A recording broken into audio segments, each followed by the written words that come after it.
Bonjour les amis, les Chicago Fire vont jouer contre CF Montreal. Et aujourd'hui, nous allons parler de jeu. Vous regardez Firewatch FC.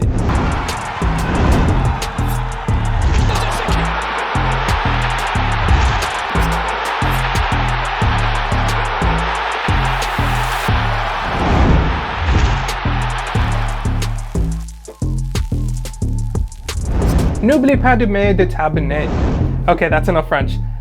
Don't forget to like and subscribe. As you can see, this is a brand new YouTube channel, and that would help me out a lot. Once again, thank you so much. And now with that out of the way, let's go ahead and take a look at CF Montreal. The last time we saw CF Montreal, they were led by Hernan Losada.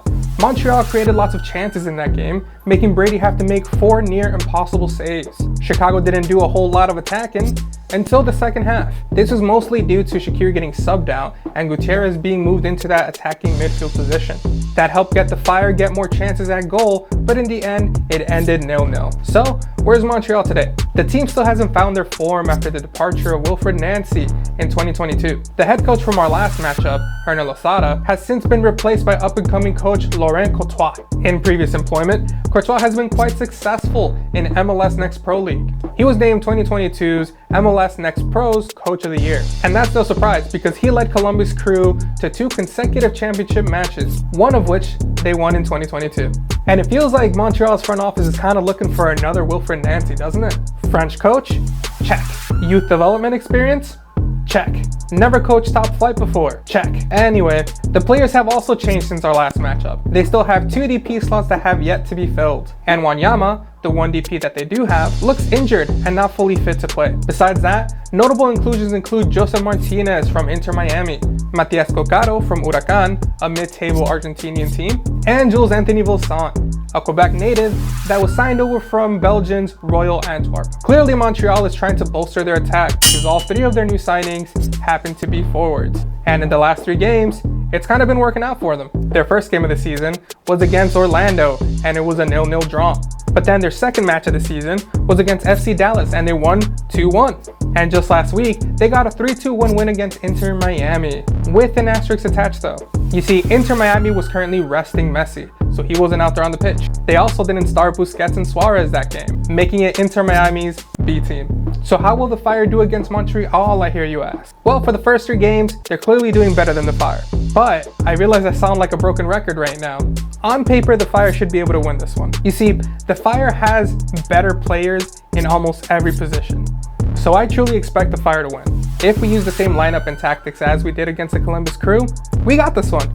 Because you see, the only thing holding us back here is a very simple task, and that's to get more shots at goal. So here's what I want to see in this match. This one might be a little bit controversial, but I really do think it's true. If Shaqiri isn't doing his job, get him out of there as soon as possible. That means if he's not pulling his own weight on defending, or he's not getting enough touches on the ball, or he's not passing the ball accurately, you have to sub him out and put Guti as a 10, or Acosta as the 10, or you know what, even Fabian Herbers as a 10. Whoever it is, I don't really care.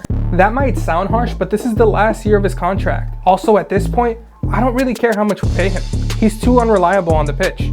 If he's not playing like the world-class player that we signed him for, then bench him for the rest of the season and start preparing for a life without Shaqiri. Next up, and I know a lot of you are with me on this one, I need to see Kuipers get a goal. We have waited too long for this one.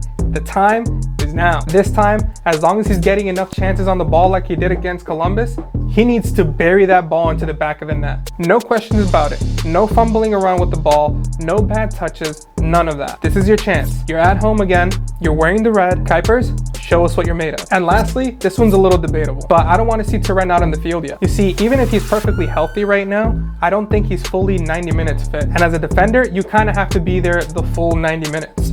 So either keep him out there the entire time or don't have him there at all. The last thing you want to do is sub out a defender and put a bunch of pressure on whoever's replacing that player, you know? Besides, I think we can afford to be patient on this one. This is a nice part about having competition in certain positions. Salkos and Chihos are doing perfectly fine right now. And honestly, I don't know if I'll be able to see that big of a difference if Turan is starting over any one of those 2. So I think we should be patient and let him take his time until he's fully ready to really wow us again with his presence. And now it's time for one of my favorite segments, and that's Fire Updates. The Chicago Fire released a press conference, and Chris was one of the attendees. Brady was asked if the set piece coach has been helpful for him, And he said yes. He mentioned that the set piece coach has been giving him instruction to be more vocal during these set pieces, and to also do some research on the opponents that they'll be playing against. He was also asked how he feels about the new defenders in front of him. He mentioned that all the defenders have great communication with him and that have made his job a whole lot easier. Frank was also asked a few questions in this interview. He was asked about the team dropping points at the end of the recent games. All he really said was when you take a look at the performance of the whole game, they did pretty good. It's a bit of a non-answer, but that's just about what you'd expect from a manager being asked these type of questions. He was also asked about how he feels about the Montreal match. He said everyone is expecting him to win, but he will not underestimate their opponents.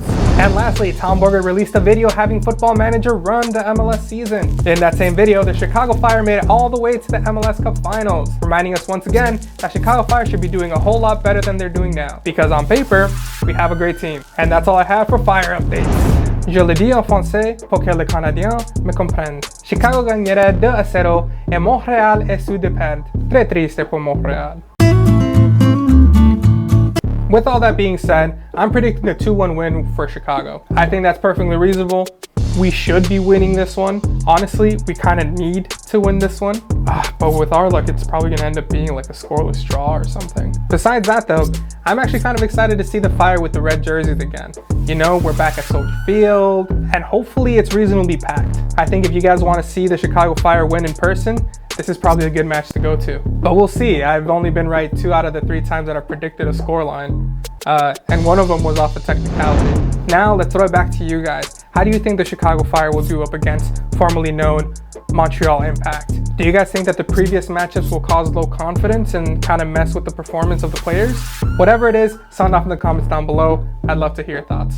And of course, 97 till forever.